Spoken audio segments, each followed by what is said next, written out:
young people are literally broke.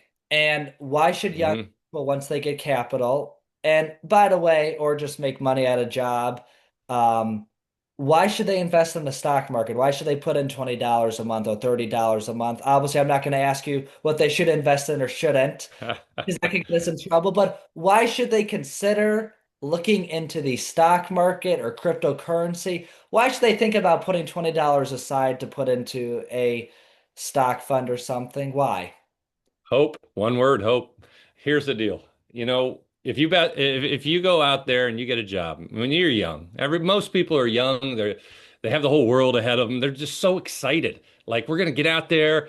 It reminds me of the old Matt Foley skit. You're gonna get out there. You're gonna take over the world. Take the moon, put it in your pocket, and it's not just like it's not. I'm here to tell you, it's not going to be quite that simple. For the vast majority of people out there in the world, you're going to get smacked in the face with real life bills, sickness, illness.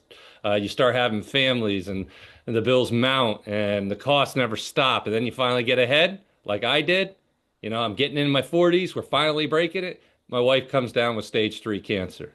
We lost everything. We had to go basically and start over. I had to have people feed my kids to start over. Had to have a list while I'm going to get, she's out there going to the hospital, getting treatments, radiation, chemo, operations to save her life, which good news, they did, but it cost us everything. So even when you're young, you get smacked in the face. You get mid-age, you get smacked in the face. And on top of that, my kids wanted to go to college.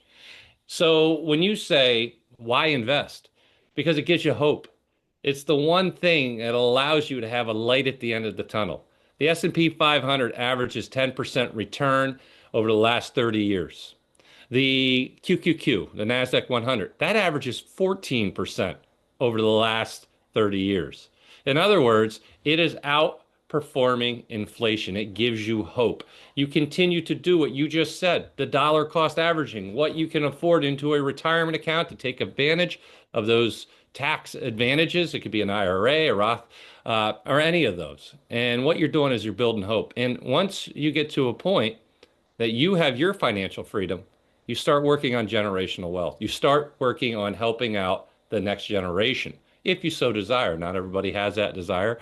I personally am looking to help out my kids and someday possibly grandkids if I if I ever have any. But for now, that's the word I tell people. It gives you when you're going to work, and maybe you love your job.